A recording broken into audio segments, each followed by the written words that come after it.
Hello friends, welcome back to my channel Shahida की पाठशाला। आप जैसा कि जानते हैं कि हमने आपको अपने एक पिछले वीडियो में फेज़ 4 मिशन शक्ति फेज़ 4 का रजिस्टर शेयर किया था, जिसमें हमने आपको इसके फेज़ 4 के बारे में सारी कार्य योजना और हमें 100 दिवसीय के लिए क्या क्या कार्य दिए गए हैं वो सब मैंने आपको बताया था। आपकी डिमांड पे हमने इसमें फ़ेज़ 1, फ़ेज़ 2 और फ़ेज़ 3 उसकी डेट, उसकी कार्य योजना क्या क्या है, इसके बारे में भी आगे बनाया हुआ है, जो हम आपके साथ साझा कर रहे हैं। अगर आपको ये हमारी जानकारी अच्छी लगती है तो इसे प्लीज़ लाइक, शेयर और सब्सक्राइब ज़रूर करें। इससे हमारा उत्साहवर्धन होता है। Thank you. चलिए देखते हैं। जैसा कि हम जानते हैं कि हमारे यहाँ मिशन शक्ति की शुरुआत 17 अक्टूबर 2020 को करी गई थी, जो कि इसका फ़ेज़ 1 था। हमारे यहाँ योगी सरकार ने यूपी में महिला अपराध पर लगाम लगाने के लिए कमर कसी और मिशन शक्ति शुरू किया। इस मिशन की शुरुआत पिछले साल यानी कि हम 2020 में अक्टूबर से किया गया था। अभियान के पहले चरण में महिला सुरक्षा और सशक्तिकरण के संबंध में व्यापक जागरूकता कार्यक्रम आयोजित किए गए। वहीं दूसरे चरण में अभियान को ऑपरेशन के रूप में संचालित किया गया है ना। अब इस मिशन को हम लोग कई चरणों में बांटकर योगी सरकार काम कर रही है और इसके बेहतर परिणाम भी हमारे सामने आ रहे हैं। चलिए देखते हैं ये किस प्रकार से शुरू हुआ था। मिशन शक्ति अभियान, इसका शुभारंभ 17 अक्टूबर 2020 को हुआ था। माननीय मुख्यमंत्री श्री योगी आदित्यनाथ ने शक्ति की आराधना के पावन अवसर यानी कि शारदीय नवरात्र का जो प्रथम दिवस होता है, उस दिन से उत्तर प्रदेश में मिशन शक्ति का शुभारंभ किया। यह अभियान महिलाओं और बच्चों के प्रति सम्मान और सुरक्षा की भावना के प्रसार तथा महिला स्वावलंबन की आवश्यकता को नवीन आयाम प्रदान करने में सहयोगी होगा। विगत दिनों पूर्व जिला बलरामपुर में घटना की शिकार हुई एक दलित बेटी के सम्मान में मिशन शक्ति अभियान प्रारंभ किया गया। जैसा कि इस घटना से आप सभी लोग अवगत होंगे। यहाँ पर हमने इसके कुछ कोटेशन लिखे हुए हैं। वह कन्या है, वही जन्मदाता है, तू कौन होता जो इसे मिटाता है, तथा शिक्षित माता भाग्य विधाता। और फिर यहाँ पर एक और कोटेशन, और हमने इसे इस तरीके से थोड़ा सा सजाया हुआ है। अब देखते हैं कि हमारे मिशन शक्ति अभियान के कौन कौन से चरण हैं। प्रथम चरण जो है, इसे प्रथम चरण के अंतर्गत मिशन शक्ति ऑपरेशन चलाया गया, और दूसरे चरण में भी हमारा मिशन शक्ति ऑपरेशन ही चलाया गया। और जो हमारा तीसरा चरण आया था, इसके अंतर्गत संचालित ऑपरेशन दुराचारी के तहत पूरे समुदाय के सहयोग दुराचारियों के विरुद्ध दंडात्मक कानूनी कार्यवाही की जाएगी। ये ऐसा इसमें ऑपरेशन चलाया गया। तथा जैसा कि हम जानते हैं, इस समय हमारा चतुर्थ चरण चल रहा है, जिसमें कि ऑपरेशन मुक्ति चलाया जा रहा है। और जो हमारा तृतीय चरण है, इसका लक्ष्य था कि राज्य में यह अभियान 180 दिनों तक चलेगा। चलिए इसके मिशन शक्ति से संबंधित विद्यालय के कार्य क्या थे वो देखते हैं। मिशन शक्ति के लैंगिक समानता प्रकरण पर पोस्टर प्रतियोगिता का आयोजन हमारे विद्यालय में किया गया। सभी प्रतिभागी विद्यार्थियों ने बहुत सुंदर पोस्टर बनाकर प्रतियोगिता में 4 चांद लगा दिए। पोस्टर प्रतियोगिता के दौरान कोविड गाइडलाइन का पालन किया गया। अभियान के पहले चरण में जागरूकता पर विशेष जोर दिया गया है। नारी है तो कल है, जैसा महिलाओं को प्रदत्त अधिकार के बारे में भी लोगों को जानकारी दी गई।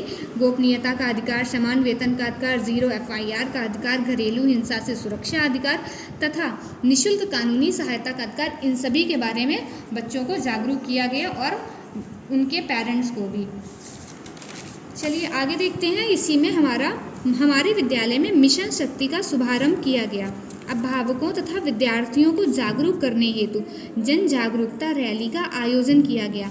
इस दौरान महिलाओं एवं बालिकाओं को आत्मनिर्भर बनने का प्रशिक्षण, सुरक्षा तथा सम्मान के प्रति जागरूक करने का काम किया गया। बाल एवं महिला अधिकार, मानसिक स्वास्थ्य व मनोसामाजिक परामर्श, कन्या भ्रूण हत्या, महिला तथा बच्चों की तस्करी, बलपूर्वक भिक्षावृत्ति व बाल श्रम, घरेलू हिंसा, बाल विवाह आदि के विषय में चर्चा की गई। तथा उनको हमने ये आपको इससे पहले भी बताया था कि ये सारे जो उनको अधिकार हैं, इन सभी के बारे में जागरूक किया गया। घरेलू हिंसा, इसमें मिशन शक्ति के अंतर्गत महिलाओं को घरेलू हिंसा पर जानकारी दी गई और उनको ये नारा लगवाया गया, चुप्पी तोड़ो, हिंसा रोको, आवाज़ उठाओ, सजा दिलाओ। मिशन शक्ति इसी प्रकार से हमारा फ़ेज़ 1 हुआ और अब हमारा फ़ेज़ 2 शुरू हो गया है। इसमें हमारा मिशन शक्ति का अभियान का दूसरा चरण पूरे प्रदेश में 14 नवंबर 2020 से शुरू हुआ, जो 21 अप्रैल 2021 को समाप्त हुआ। इसके संचालन के जो हमारा ये फेज 2 है, इसके कार्यक्रम के संचालन के मुख्य बिंदु जो कि कार्यक्रम की कार्य योजना ही है, हम बता रहे हैं। विद्यालय ना जाने वाली बालिकाओं का 100% नामांकन कराना, ऑनलाइन माध्यमों में महिलाओं एवं बालिकाओं का सशक्तिकरण, जो कि ये अगस्त में ही किया गया था। शिक्षिकाओं से संवाद एवं खेल कूद के प्रति जागरूकता, जो कि हमारी सितंबर की कार्य योजना में था। बाल अधिकार एवं सुरक्षा संरक्षा, ये हमारा अक्टूबर माह की कार्य योजना थी। और स्वच्छता एवं माहवारी प्रबंधन, ये नवंबर माह की कार्य योजना में था, जिसको सभी प्रकार से हम लोगों ने आयोजित अपने विद्यालय में करा। जीवन कौशल शिक्षा कार्यक्रमों का आयोजन तथा हेल्पलाइन नंबरों की जानकारी एवं मॉक ड्रिल के बारे में बताया गया। ये हमारी दिसंबर की कार्य योजना, इस प्रकार हमने हर माह की कार्य योजना अपने विद्यालय में कराई थी। कार्यक्रम का क्रियान्वयन व अनुश्रवण किसके संरक्षण और किसके जानकारी में हुआ, ये बीएसए के नेतृत्व में हुआ है। जिला समन्वयक बालिका शिक्षा द्वारा तथा एसआरजी टीम एवं नोडल अधिकारी शिक्षा के सदस्य के सहयोग द्वारा हुआ है। कार्यक्रम की रूपरेखा और संचालन अब देखते हैं। हमारे में अगस्त 100% नामांकन एवं ठहराव, ये इसकी हमारी मेन रूपरेखा थी। चलिए अब आगे देखते हैं कि हमने इस पर एक नारा लिया था कि घर घर जाकर संपर्क करेंगे, और प्रधान और पंचायत से विचार विमर्श भी हमने किया। इस पे महिला स्वतंत्रता संग्राम सेनानियों के जीवन पर बच्चों द्वारा तैयार नुक्कड़ नाटक एवं झांकियों का प्रदर्शन किया। मिशन शक्ति कार्यक्रम के तहत वरिष्ठ महिला अभिभावक द्वारा ध्वजारोहण किया गया। बच्चों ने आज़ादी गीत गाए, सभी को मिशन शक्ति के बारे में बताकर पुनः हेल्पलाइन नंबर बताया गया। अब यहाँ से हमारा मिशन शक्ति का फेज़ 3 शुरू होता है। ये मिशन शक्ति का फेज़ 3 हमारा 21 अगस्त 2021 से शुरू होता है, जो कि रक्षाबंधन के ठीक एक दिन पहले शुरू किया गया था माननीय मुख्यमंत्री योगी आदित्यनाथ द्वारा, है ना। हम है शक्ति, हम है बुद्धि, प्रेरणा प्रयास हम है उन्नत, हम है प्रगत, देश का विकास हम। संचारी रोग, इसी में जो हमारा फेज़ 3 शुरू हुआ था, इसमें सबसे पहले संचारी रोग जागरूकता रैली का आयोजन किया गया। दिनांक 16 अगस्त 2021 को विद्यालय से संचारी रोग जागरूकता रैली निकाली गई तथा उसमें सभी लोगों ने ये नारे लगाए, जन जन को जगाएंगे, बीमारियों को दूर भगाएंगे। इसके पश्चात हमारा यही पोषण पखवाड़ा था, जिसमें इसके अंतर्गत पोषण पखवाड़ा चलाया गया, जिसमें बालिकाओं को जागरूक किया गया। चलिए देखते हैं इसी क्रम में बेसिक में इसका शुभारंभ कब से हुआ, ये हमारी बहुत ही खास बात है। 15 अगस्त को वरिष्ठ महिला अभिभावक के साथ हमारा बेसिक में इसका शुभारंभ हुआ था। इस सप्ताह का आत्मरक्षा प्रशिक्षण व्हाट्सएप द्वारा लिंक प्रेषित किया गया सभी को। बच्चों की माताओं को भी मिशन शक्ति के बारे में बताया गया।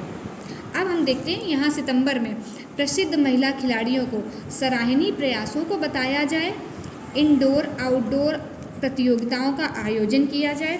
5 सितंबर महिला शिक्षिकाओं के बारे में। 24 सितंबर मीना दिवस, जैसा हम जानते हैं कि मीना का जन्मदिन मनाते हैं हम, तो वो 24 सितंबर मीना दिवस पर मीना की दुनिया का रेडियो प्रसारण भी किया गया।